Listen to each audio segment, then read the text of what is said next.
اعوذ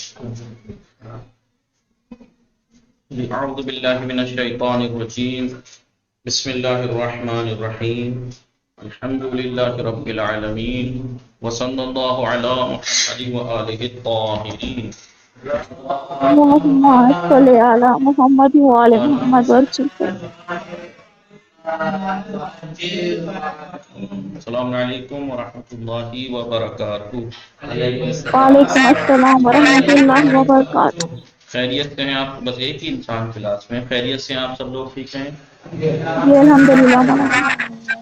جی. جوہر، غازی، جون، افنان، وسیم، وقار. جی افنان، وقار، وسیم، آپ لوگ ٹھیک ہیں؟ غازی آپ صدا، شیدا اور تسلیم ہے. ہماری گفتگو چل رہی تھی کتاب آداب اسلامی میں بھی نظافت اور طہارت کے بارے میں، جس میں ہم نے آخر میں صاف صفائی سے ریلیٹڈ جب بات آئی تو بات پہنچائی تھی کہاں تک؟ آداب بیت الخلا میں. ٹھیک ہے، آداب بیت الخلا پڑھنے کے بعد آج 19واں سبق پڑھیں گے. ٹھیک ہے، کھانے پینے کے کھانے پینے کے آداب. کیا چیز؟ کھانے پینے کے آداب. چلیے 19واں سبق کھانے پینے کے. یہاں پر آپ آداب بتائیں. کھانے پینے کے آداب نمبر 1 اس لیے ڈال دیا ہے کہ کھانے پینے کے آداب کے لیے بھی ایک سے زیادہ درد ہیں یہ. ٹھیک ہے، ایک سے زیادہ درد ہوں گے. اس میں پہلا درد 19واں سبق ہے. ٹھیک ہے، کھانے پینے سے ریلیٹڈ. ٹھیک ہے، آواز آ رہی ہے آپ لوگوں کو صحیح؟ جی مولانا. جی جی کرتے رہنا. کھانے پینے کے آداب. بتا رہے کہ آپ سب جانتے ہیں کہ انسانی دیکھیے کھانا تو جانور بھی کھاتے ہیں. جی کھانا جانور بھی کھاتے ہیں. ٹھیک ہے، تو انسان اور جانوروں میں ایک شعور ہی کا تو فرق ہے. انسان اور جی جانوروں میں ایک شعور ہی کا تو فرق ہے. چلتے وہ بھی ہیں، سوتے وہ بھی ہیں، بچے وہ بھی پیدا کرتے ہیں، کھاتے وہ بھی ہیں. سب کچھ جان ان میں بھی ہے، دل ان کے دل ظاہری دل تو ان کے بھی ہے. اگر کسی چیز کا فرق ہے تو کیا ہے؟ وہ شعور ہے. اسی لیے کہا گیا ہے کہ جب انسان نیک ہوتا چلا جاتا ہے، بااخلاق با کردار ہوتا جاتا ہے تو فرشتوں سے بھی اوپر پہنچ جاتا ہے. فرشتوں سے بھی جی. اور اگر وہ انسان جس چیز سے انسان ہے وہ چیز کو کھونے لگے تو پھر قرآن کی جانور سے آیت ہے بدتر. اولئک کالانعام بل هم اضل. پھر وہ چوپاؤں کی طرح ہے، بلکہ چوپاؤں سے بھی بدتر ہے. جانوروں سے کیوں جانوروں سے بھی بدتر ہو جاتا ہے؟ کیونکہ چوپاؤں کے پاس شعور نہیں ہے، اس لیے وہ ایسے ہیں. السلام انسان علیکم شعور آقا. ہونے کے بعد بھی اگر ایسا ہو جائے، السلام، شعور ہونے کے بعد بھی اگر ایسا ہو جائے تو پھر کون پاس زیادہ پست ہوا؟ جانور ہی وہ انسان جس کے پاس شعور ہوتے ہوئے بھی شعور کام میں نہ لائے. انسانوں میں اور جانوروں میں شعور ہی کا تو فرق ہے. جی کھاتے وہ بھی ہیں، کھاتے ہم بھی ہیں، لیکن اگر کھانے کا طریقے میں فرق نہ ہے وہ بھی بس وحشی پن میں الٹا سیدھا جیسا مل جائے، حلال مل جائے، حرام مل جائے، اس کا مل جائے، اس کا مل جائے، بس پیٹ بھرنا ہے. تو پھر جانور میں انسان میں کیا فرق ہے؟ جانور انسان اس سے بھی بدتر ہے. پھر جانور ٹھیک ہے نا. انسان کی انسانی زندگی کی نشو و نما، اس کے بڑھنے اور بقا، اس کے باقی رہنے کا دار و مدار کھانے پینے پر ہے. نہ کھائے گا تو مر جائے گا. بڑھے گا کیسے؟ مر جائے گا نہیں. لہذا کھانا پینا ایک فطری چیز ہے، اسی لیے اسلام نے اس کو خاص اہمیت دی ہے کھانے پینے کو، اور اس کے لیے مخصوص اخلاقی احکام آداب بیان کیے ہیں کہ کھانا پینا کس طرح کھانا چاہیے. فقہی آداب بھی ہیں اس کے کہ کیسے کرنا ہے، کیسے کھانا ہے. اس کے فقہی احکام جیسے واجب، مستحب، مکروہ، حرام، یہ چیزیں ہیں نہیں. اور اخلاقی آداب ہے کہ ظاہراً بھلے کوئی چیز حرام نہ ہو لیکن اخلاقاً ٹھیک نہیں ہوتی. بہت سی باتیں سمجھ میں آ رہا ہے نہیں؟ مثال کے جی آقا. طور پر ایک بچہ کہیں بھی، یا عوام کا انسان، عام آدمی سڑک پہ جا رہا ہے، وہ آئس کریم لے کے کھاتا چلا جائے سڑک پہ، جی، یا کچھ بھی چیز لے کے کھاتا چلا جائے، سیب لے کے سیب کھاتا ہوا جا رہا ہے، جی، کوئی توجہ نہیں دے گا اس پہ، نارمل سی بات سمجھے گا. لیکن ایک مولوی امامے میں وہ یہ کام کرے تو سب کی نگاہیں ٹک جائیں گی. تو وہ غلط کر رہا تھا یا یہ غلط کر رہا ہے؟ نہ وہ غلط کر رہا تھا نہ یہ کر رہا ہے، تو یہ غلط کر رہا ہے. مولوی کرے گا تو کیوں؟ کیونکہ اخلاقات جب آپ اس کے لیے، حالانکہ ٹھیک اس کے لیے بھی نہیں ہے، لیکن یہ کرے گا تو سب کی نگاہیں اسی پہ ٹکے گی. یہی تو ہمارے عوام کی یہ بھی تو ایک پرابلم ہے نا جی. خود چاہے جو ہڑدنگ مچا دیں، مولوی اگر کچھ ہو جائے تو حالانکہ وہ کوئی حرام کام بھی نہ ہو، پھر دیکھیے اس کی کیا آفت ہے، اس کی زندگی کے پیچھے پڑ جائیں گے. ٹھیک ہے. جی مولوی کے پیچھے وہ کہاوت ہے نا، ایک کہاوت ہے کہ جس کی گھر تک میں نہ سنی جاتی وہ مولوی کو سنا لیتا ہے آ کے. وہ بیچارہ شریف ہے کیونکہ اہل بیت کے مکتب کا پڑھا ہوا ہے، وہ خاموشی سے سن لیتا ہے، چپ چاپ سن لیتا ہے، برداشت کرتا ہے. تو آپ دیکھیں، آپ اپنے اپنے معاشرے میں، سماج میں دیکھیں، وہ لوگ جن کے گھر میں بھی اگر اہم بات چل رہی ہو تو کہتے بیٹے جاؤ یہاں سے، تمہارے مطلب کی بات نہ ہے، وہ مولوی کو سنا لیتا ہے جا کے.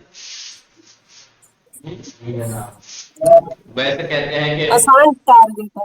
آسان ٹارگیٹ ہے. ویسے مولوی اگر ابھی دیکھیے، خاص کر کے ہندوستان پاکستان میں، اگر مولوی کوئی بزنس کر لے یا کوئی کام کر لے، کوئی شاپ کھول لے یا کام کرنے لگے حلال کمائی کے لیے، اس کے پیچھے نماز پڑھنا چھوڑ دے گے. مولوی کہاں ہے کام کرتا؟ کام کیا مولا علی کھیتی نہیں کرتے تھے؟ فضائل پڑھیں گے مولا علی کے. یہودی کے باپ میں محنت مزدوری کرتے تھے حلال روزی کے لیے، اور ایک مولوی ریالٹی میں کر لے کام، پھر اس کے پیچھے دیکھیے آپ کتنے نماز پڑھیں گے. پھر جی نماز ہی نہیں پڑھیں گے. کوئی حرام کام کر رہا ہے، وہ گناہ کر دیا اس نے، مولوی ہے تو کیا وہ کام نہیں کر سکتا جی؟ لیکن بیچارہ مولوی کی زندگی اتنی تنگ کر دیتے ہیں کہ خود مولوی کو اتنا دیتے نہیں، خدمت اتنی کرتا ہے دن رات، رات کے 12-1 بجے بھی آ کے مولانا اسے یہ نہیں دکھتا کہ ابھی آپ ڈاکٹر کے جائیے، اس کا ٹائمنگ ہے، آپ جا نہیں سکتے اس کے پاس، چاہے آپ کا انسان مر رہا ہو، چاہے آپ کا اسے، لیکن بیمار مر جائے، چاہے ڈاکٹر کے ٹائم نہیں ہے، وہ آپ سے ملے گا نہیں، اور آپ اسے کچھ کہیں گے بھی نہیں، کہہ بھی نہیں سکتے. ایک مولوی تو ہے رات کو 1 بجے 2 بجے جا کے اٹھا دو، اور اگر تھوڑا سا اس نے آناکانی کر دی، پھر دیکھیے کیا آتنک مچے گا اس کے خلاف جی. وہ تو 24 گھنٹے کا خادم ہو گیا قوم کا.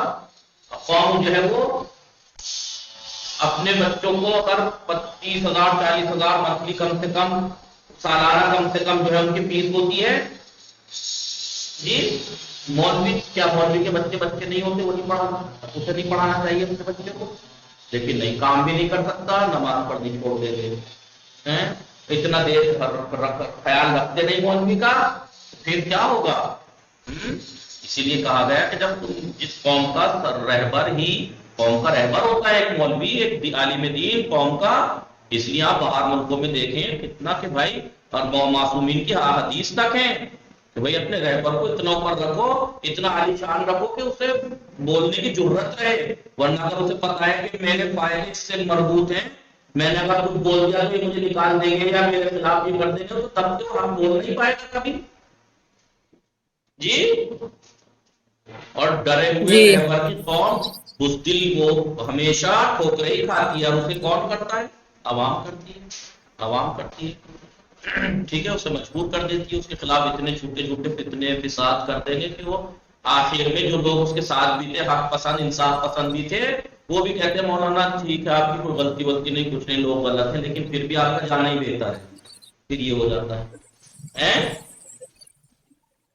جی تو یہ کیا کہتے ہیں؟ تو یہی کہنے کا مطلب ہے کہ ہر چیز کے کچھ آداب ہیں، اخلاق ہیں. ہاں، کہنے کا مطلب کھانے پینے کا، عام آدمی چلتا پھرتا کھا لے، اسے کوئی کچھ نہیں کہے گا. مولوی کھا لے، آپ دیکھیے، آپ آئس کریم چلتے ہوئے پھر دیکھیے، یا سیب کھا لے. تو کچھ چیزیں میں یہ کہنا چاہوں فقہی اعتبار سے کوئی حرام نہیں ہے، لیکن اخلاقی اعتبار سے غلط ہے. راستے میں چلتے پھرتے کھانا، اس طریقے سے کھانا، اس طریقے سے کھانا، یہ کرنا وہ کرنا.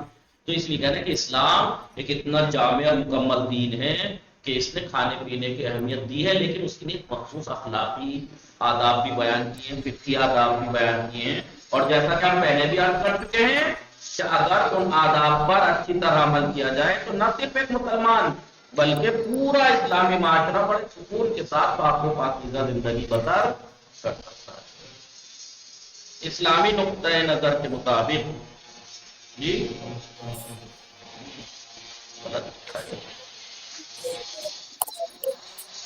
نقطۂ نظر غلط لکھا ہے، نقطہ قاف سے والا نقطہ ہوتا ہے. نقطۂ نظر کے مطابق پاک و پاکیزہ زندگی اسی کو کہا جاتا ہے جس میں انسان اپنی تمام مادی جو جسم و جسمانیات سے ظاہر سے ریلیٹڈ ہے، جسم سے ریلیٹڈ چیزیں ہیں، ان تمام مادی اور روحانی روح سے ریلیٹڈ ہے، ان تمام ضروریات کو حاصل کر سکتے ہیں.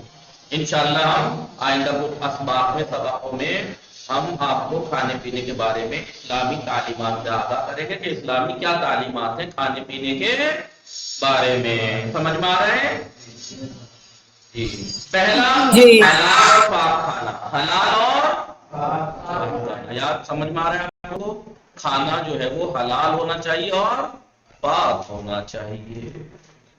کسی غذا کو استعمال کرنے سے پہلے، کھانے کو استعمال کرنے سے پہلے ہر مسلمان کو چند بنیادی اور اہم چیزوں پر توجہ رکھنا چاہیے.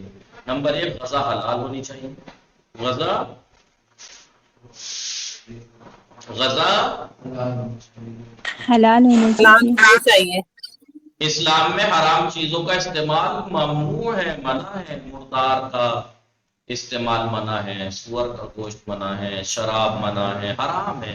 لہذا گوشت کھاتے وقت مسلمان کو پہلے یہ دیکھنا چاہیے کہ گوشت کس جانور کا ہے، اور دوسرے یہ کہ اسے اسلامی احکامات کے مطابق ذبح ہوا ہے یا نہیں. ورنہ پتہ لگا ہے کہ جانور حلال جی جانور ہے لیکن وہ ذبح صحیح نہیں ہوا ہے. دوسرا کھانا حلال ہو، دوسرا کھانا پاک ہو. کھانا یعنی کھانا تیار کرتے وقت اس میں کوئی نجس یا حرام چیز نہ ملی ہو، کیونکہ اگر کھانے میں کوئی حرام چیز موجود ہو تو اس سے دل کی نورانیت ختم ہو جاتی ہے، روح کی شفافیت ختم ہو جاتی ہے، اور انسان روحانی کمالات کی بلندیوں تک نہیں پہنچ پاتا. روحانی کمالات تک ٹھیک ہے نہیں پہنچ پاتا.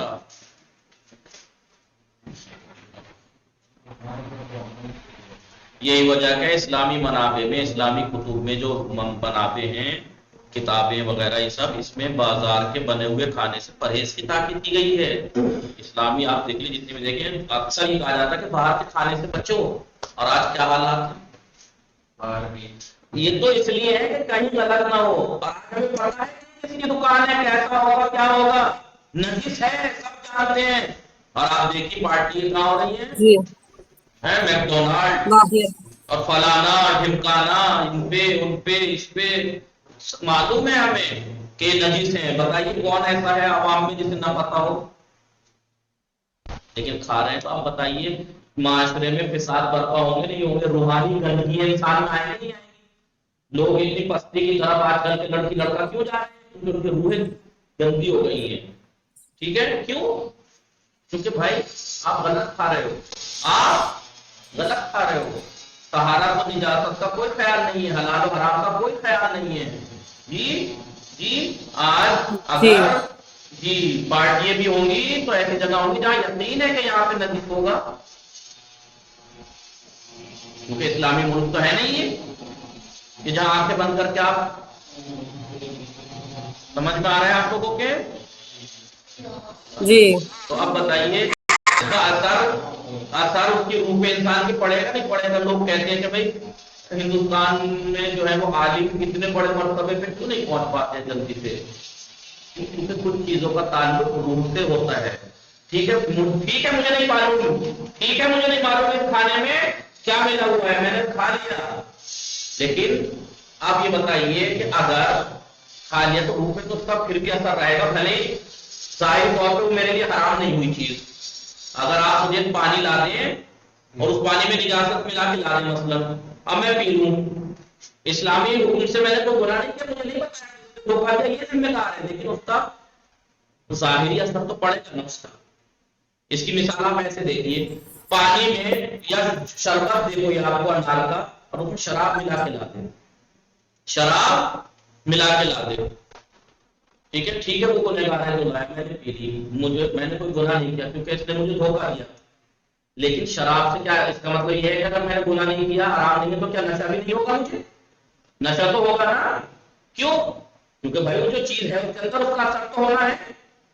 ایسے ہی کوئی چیز ہم یہاں پر ایسی کھاتے ہیں، ہو سکتا ہے بعد میں انسان واقع نہیں جانتا، نہیں پتا، ہو سکتا ہے کسی اعتبار سے حرام نہیں تھا، یا مجبوری تھی، مثال کے طور پر کسی نے گولی رکھ دی کان پہ، تیرے کھا مجھے کھانا پڑے گا یہ سور کا گوشت، مثلاً آپ پھنس گئے، جان پہ بن گئی، تو اسلام کیا کہتا ہے آپ کی جان پہ بن گئی ہو تو کر سکتے ہیں، لیکن کیا اس کا اثر نہیں ہوگا؟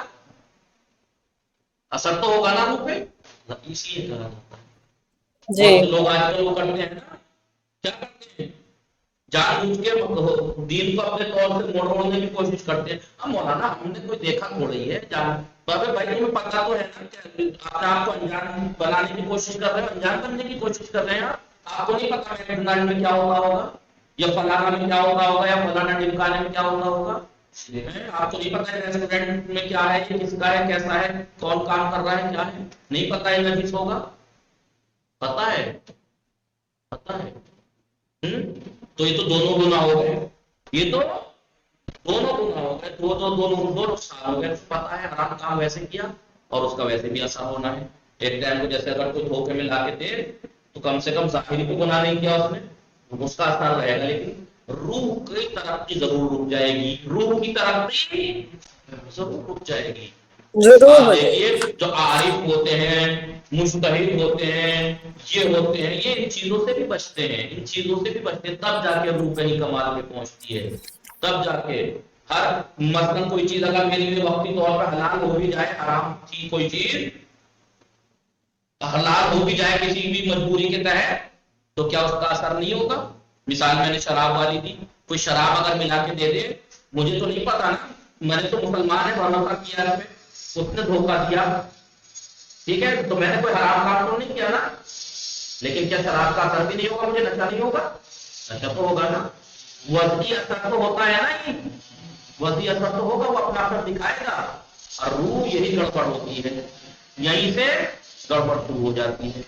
اور اب یہاں تو پبلک جانتے ہوئے آج کل پارٹی کہاں ہوتی ہے، آئیے یہ چلو وہ چلو، ہمیں نہیں پتا کہ پزا کہاں سے آ رہا ہے، کیسے آ رہا ہے، یا فلانا چیز اور ڈمکانا چیز۔ جی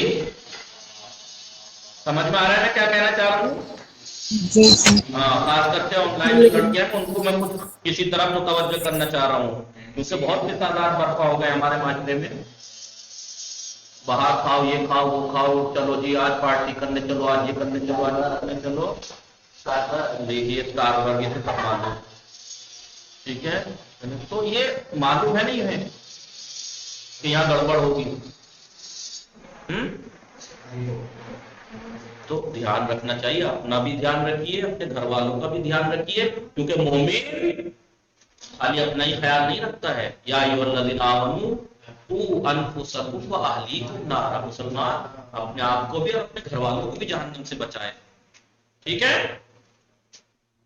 تو کھانا پاک جی ہونا چاہیے۔ جی اور اگر ویسے بھی اگر آپ نے دیکھ لیا آج کل تو ویڈیو وائرل ہو جاتی ہے، میں دیکھ رہا تھا آگرے میں پیٹھا مشہور ہے، پیٹھا بننے کی اگر اس کی ویڈیو دیکھ لی نا آپ نے، الٹی کر دیں گے، زندگی میں پیٹھے کو نہ لگائیں، اتنے جوتے پہنے ہوئے گندے گندے پیر، اس سے پیروں سے وہ کر رہے تھے، اچھا کیا اس سے میٹھا ہوگا، کیا کیا کیا کیا اعتبار ہے آپ کا آج کے زمانے میں؟ اس لیے اسلام کہتا ہے باہر کے کھانوں سے بچو، اپنا بنا لو بھائی، سیکھ لو، اپنا سیکھ لو، اپنا بناؤ، اپنے گھر میں بنا کے کھاؤ، کیا پزا بنانا نہیں سیکھ سکتے آپ ہیں؟ کیا اور فاسٹ فوڈ، کیا چاؤمین، برگر، یہ چیزیں نہیں بنا سکتے؟ بنا سکتے ہیں، کیا وہ انسان نہیں ہے جو باہر بنا رہے ہیں منگا کے کھا رہے ہو، وہ بھی انسان، تو آپ بنانا سیکھیے گھر پہ، گھر میں کوشش کریں، اس لیے اسلام منع کرتا ہے کہ باہر کے کھانے سے پرہیز کی تاکید کی گئی ہے، کیونکہ غذائی اشیاء، کھانے پینے والی اشیاء بنانے والے شرعی احکام کے مکمل خیال نہیں رکھتے، وہ تو غیر مسلم ہے، مسلم آج کل کے خیال نہیں رکھتے، مسلم تو اور گندے، جا کے دیکھیے اندر جہاں کام کر ہوتا ہے کیسے کیسے، ایک تو دیکھا تھا انہوں نے کیسے کیسے گندی پوری بنا رہا تھا، کیا کیا کر رہا تھا، کچھ پتا نہیں، تو کیونکہ ظاہر سی بات ہے بھائی، یہ تو بہت کھانا پینا جس کو ہم نے اتنا آسان بنا دیا ہے، سب سے زیادہ احتیاط چاہیے اس میں آج کل، کیونکہ اس کا اثر بہت خطرناک ہے، تو اس لیے کہ البتہ یہ دھیان رہے کہ اگرچہ اسلامی ممالک میں، صرف اسلامی ممالک میں بازار کے کھانے حلال اور پاک مانے جائیں گے، پھر بھی ان کے استعمال سے منع کیا گیا ہے، اور جہاں گئے اسلامی ملک ہی نہ ہو تو وہاں کا تو آپ کیا سوچیں، اسلامی ممالک میں مانا گیا ہے اسلامی اس حکومت ہے، اسلام سب خیال ہے حلال حرام کا کہ حرام نہیں ملائیں گے، یہ نہیں کریں گے، وہ نہیں کریں گے، لیکن پھر بھی منع کیا گیا ہے تاکہ انسان کی اخلاقیات پر برا اثر نہ پڑے، کیونکہ اس کا اثر پڑتا ہے روح پہ۔ یہ صرف ایک اخلاقی حکم ہے، ٹھیک ہے، سمجھ میں آ رہا ہے نہیں؟ جی ہاں۔ نمبر 3، غذا حلال ذریعے سے حاصل کی گئی ہو، کسی حرام راستے سے نہ حاصل کی گئی ہو۔ رزق حلال، ٹھیک ہے، ہمیشہ رزق حلال استعمال کرے۔ اسلام میں حلال اور حرام کی کمائی کے طریقوں سے بخوبی توضیح دے دی گئی ہے۔ بہت سے کہتے ہیں کوئی بہانہ نہیں ہے، کوئی یہ کہتے ہیں مولانا مجھے پتہ نہیں تھا، تو پتہ نہیں تھا تو یہ بزنس کرنے سے پہلے پڑھ تو لیتے، کہا نہیں کہا کہ کوئی بھی کام کرنے سے پہلے آپ تفقہ ضروری ہے، کام پھر تو معلوم کر لو معصومین کیا کہتے ہیں۔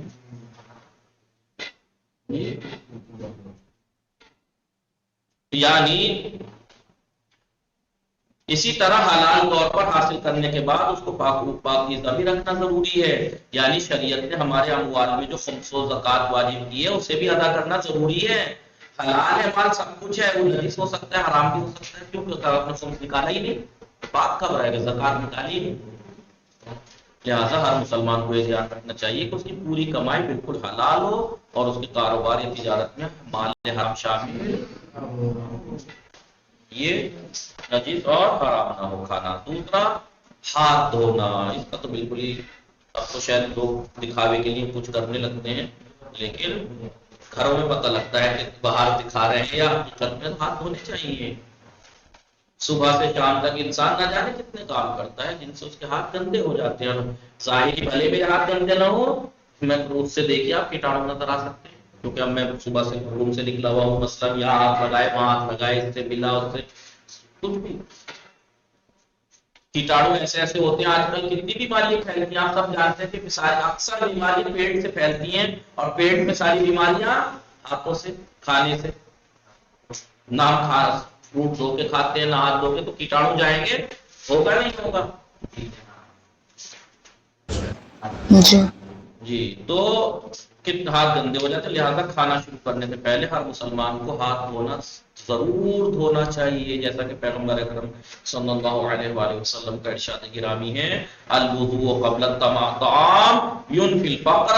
دیکھیے ان کا فائدہ بھی ہے اتفاق سے، دیکھیے معصومین الدین دیکھیے ہمارا، جو چیز آپ ہی کے لیے مفید ہے وہ چیز بتا کے اس کا ثواب بھی کہہ دے کہ ثواب بھی ہے، اسی لالچ میں کر لو۔ اور انسان اتنا بڑا بیوقوف ہے مسلمان، خاص کر کے کیونکہ ہمارا دین سب سے مکمل دین ہے، کامل دین ہے، ہر چیز، اتنا بیوقوف دنیا میں کہیں نہیں دیکھا اسے اپنے بزنس اپنے کاروبار میں 50 پیسے کا نقصان اور فائدہ پتا ہے کہ اگر میں یہ چیز یہاں پہ مجھے 50 پیسے کم مل جائے اور فلاں سے زیادہ مل جائے 50 پیسے، تو وہ وہاں دے گا، اسے وہاں اتنا خیال کرتا ہے، اتنا سٹیک ہے وہ انسان، لیکن دین میں جو ہے وہ سارے فائدے جس میں اس کو کرتا ہی نہیں ہے۔ اس سے بھی بڑا کوئی بیوقوف ہوگا جو زیادہ فائدے کی چیزیں ہیں اس میں بالکل لاپرواہ۔ والوضوء، کھانا کھانے سے پہلے ہاتھ دھونا، دھونے سے غربت دور ہوتی ہے، کیا ہوتی ہے؟ وبعدہ، اور کھانا کھانے کے بعد ہاتھ دھونے سے ينفي اللمم ويفسح البصر، ہاتھ کیا ہوتا ہے؟ لمم جنون دور ہوتا ہے، جنون اور بینائی، اس لیے آپ نے روایات میں دیکھا ہوگا، حدیثوں میں آیا ہے آداب میں، کھانا کھانے سے پہلے جب ہاتھ دھوئیں تو ہاتھوں کو پوچھیے، کھانا کھائیے، لیکن کھانا کھانے کے بعد اگر ہاتھ دھوئیں تو انہیں پوچھنا نہیں چاہیے، ایسے ایسے سر پہ ایسے، جنون دور ہوتا ہے، بصارت ٹھیک ہوتی ہے، نگاہی بینائی ٹھیک ہوتی ہے، ٹھیک ہے، بینائی ٹھیک رہتی ہے، سمجھ میں آ رہا ہے نہیں؟ جی جی کس نے کہا؟ ہاں تو میں ہو سکتا میں الٹا بتا گیا ہوں، بہرحال تو آنکھوں پہ پھیرنا چاہیے، اس سے کیا کر سکتے صحیح ہوتی ہے۔ کہہ رہے بعض نسخوں میں اللمم کے بجائے ينفي الہم، یعنی رنج و غم دور ہوتا ہے، یا جو یہاں پہ ہے نا ينفي اللمم، ہم آیا ہے ينفي الہم، غم دور ہوتا ہے کھانا کھانے کے بعد ہاتھ دھونے سے۔ آپ سے یہ بھی منقول ہے، من ارادہ ان یکثر خیرہ، جو کوئی اپنی بھلائی اور خیر میں زیادتی چاہتا ہے، وہ چاہتا ہے کہ میری بھلائی اور خیر میں زیادتی ہو، فَلْيَتَوَضَّأْ عِنْدَ حُضُورِ طَعَامِهِ، تو وہ کھانا کھانے سے پہلے وضو کر لیا کرے، وضو امام جعفر صادق علیہ السلام نے فرمایا من غسل یدہ قبل الطعام، جو کوئی بھی کھانے سے پہلے اپنے ہاتھوں کو دھوئے، وبعدہ، اور کھانا کھانے کے بعد، بورک لہو، جی تو وہ بابرکت رہے گا، فی اولہ و آخرہ، ٹھیک ہے، تو کھانا شروع کرنے سے لے کے کھانا کھانے کے آخر تک اس کے لیے وہ بابرکت ہو جائے گا، وعاشا ما عاشا فی صحۃ، جی اور جب تک زندہ رہے گا زندگی آسان رہے گی، وہ اوفی من بلوا فی جسدہ، اور جسمانی بلاؤں اور بیماریوں سے محفوظ رہے گا اگر کھانا کھانے سے پہلے اور بعد میں ہاتھ دھوتا ہے۔ یہ کوئی میں تو کہہ نہیں رہا کہ آپ کو میری بات پہ ڈاؤٹ ہو یا آپ ایسی کہہ رہے ہوں گے، چھٹے امام کہہ رہے ہیں نام جن کا لقب جن کا صادق ہے، تو معصوم ہے، پہلی بات تو معصوم کا بھی غلط بیان ہی نہیں کرتا، ہر گناہ سے پاک و پاک کی ذات، تو اوپر سے وہ معصوم ہے نہ لقب کے صادق ہے، وہ فرما رہے ہیں، سمجھ میں آ رہا ہے نہیں؟ کبھی آپ سوچیں کہ یار ایسے ہو سکتا ہے مولانا ایسے کہہ رہے ہو، میری بات نہیں ہے، چھٹے امام کی بات ہے جی۔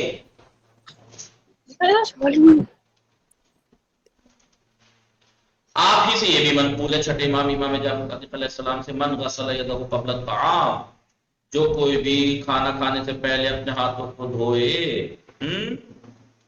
فلا یمسحها بالمندیل، اسے رومال سے خشک نہ کرو، فإنه لا تزال البرکۃ فی الطعام، اس لیے کہ جب تک ہاتھ میں تری باقی رہے گی کھانے میں بھی برکت رہے گی، ما دامت النداءۃ فی الید، جب تک ہاتھ میں تری باقی ہے جب تک کھانے میں برکت باقی ہے۔ امام جعفر صادق علیہ السلام کے ایک صحابی جناب صفوان جمال، جمال اس لیے کہتے ہیں جمل یعنی اونٹ، ان پہ بہت سارے 1000 اونٹ تھے شاید، کتنے تھے؟ ان کے بارے میں آپ نے سنا بھی ہوگا کہ یہ ان کے پاس کتنے تھے؟ 1000 اونٹ تھے، اور ہر سال حج پہ جو خلیفہ تھا بنا ہوا ظالم، وہ ہر سال ان سے سارے اونٹ کرائے پہ لیتا تھا اپنے پورے قافلے کو حج پہ لے جانے کے لیے۔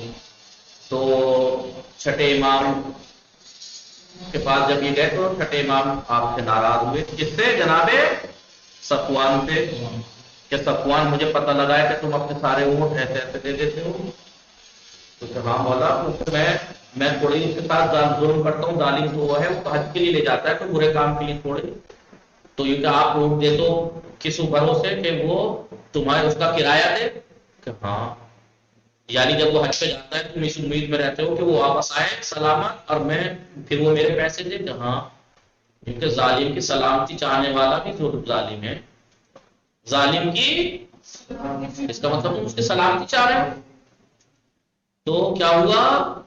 دیکھیے اسے کہتے ہیں ایمان، اسے کہتے ہیں محبت، گئے 1000 کے 1000 اونٹ ایسے بیچ آئے، بیچ دیے فوراً، انہوں نے یہ بھی نہیں دیکھا کہ میرا کیا ہوگا کیا کرنا ہے، پھر بیچ دیے، اسے کہتے ہیں ایمان۔ اور ہم ہمارے معصومین کی ساری احادیث روایات ہیں، اور ہم کر لیں گے، وہ میرے سر میں درد ہوتا، مجھے حجاب کرنے سے میرا سر دکھنے لگتا، اور بھائی دیکھیے حجاب کرنے سے بہت سے ہوتی ہے نا، حجاب کرنے سے میرا سر دکھنے، میرا مائگرین کی پرابلم ہے میں مولانا، اور میرا سر دکھنے لگتا ہے۔ دیکھیے مجبوری ایک الگ چیز ہوتی ہے، پتہ جب لگتا ہے، جب یہ شادیوں میں جائیں یا کہیں بھی جائیں، ان کے حلیے سے پتہ لگے گا کہ مجبوری میں پردہ چھوڑیں گے جان بوجھ کے، نہ جائیے آپ، اگر آپ کی اتنی مجبوری ہے مت جائیے باہر، تب پتہ لگے گا، اگر آپ نے نام مجبوری میں پردہ نہیں کر رہی، پھر ادھر ایسے پھر پھرتی ہیں ادھر آدھر، جی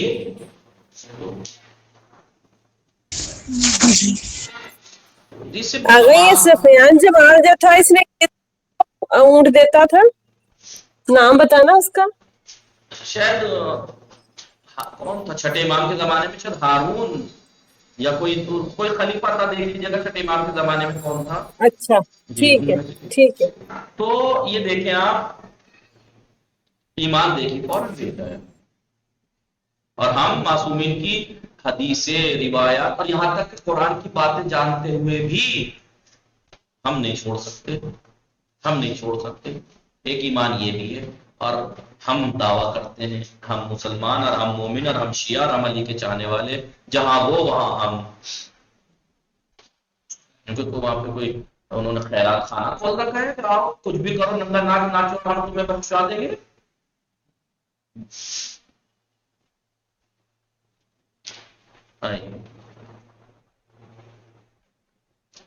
تو جناب صفوان جمال بیان کرتے ہیں کہ ایک دن میں امام علیہ السلام کی خدمت میں حاضر تھا.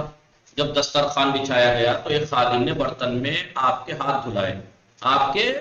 اور پھر دیکھیے معصومین، میں نے بتایا خدا کے سامنے کیسے رہتے تھے،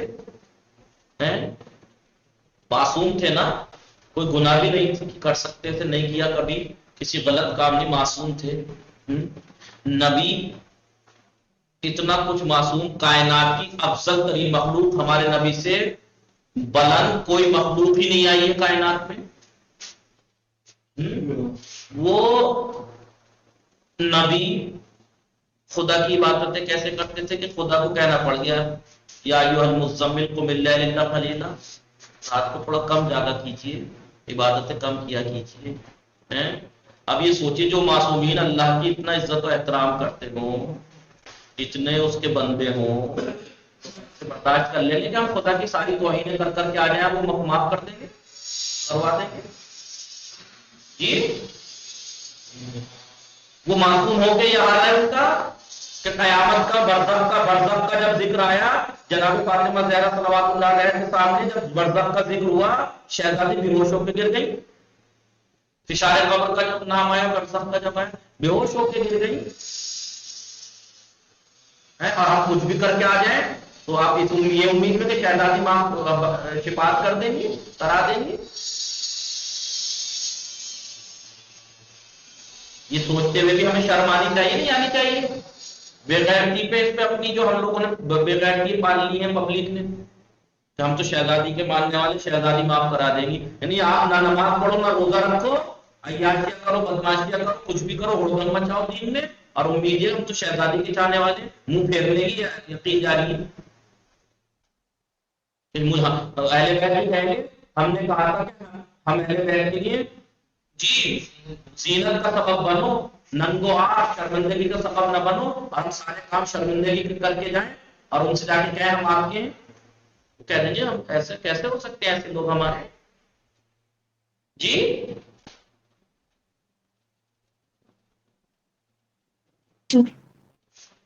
تو کیا کہتے ہیں جب صفوان جمال کہ دسترخوان بچھایا گیا تو ایک خادم نے برتن میں آپ کے ہاتھ دھلائے، اور جب اس خادم نے آپ کی خدمت میں تولیہ پیش کیا تو آپ نے فرمایا انما الوضوء من ھذا وامثالہ، ہم نے ایسی ہی چیزوں کے لیے ہاتھ دھوئے ہیں، پوچھنے کے لیے نہیں، کھانا کھانے کے لیے. ٹھیک ہے، تو یاد رکھیے گا، انشاءاللہ باقی کل پڑھیں گے. وصلی اللہ علیہ وسلم وصلی اللہ علی محمد وآلہ اللهم الطاہرین. صل على محمد وعلى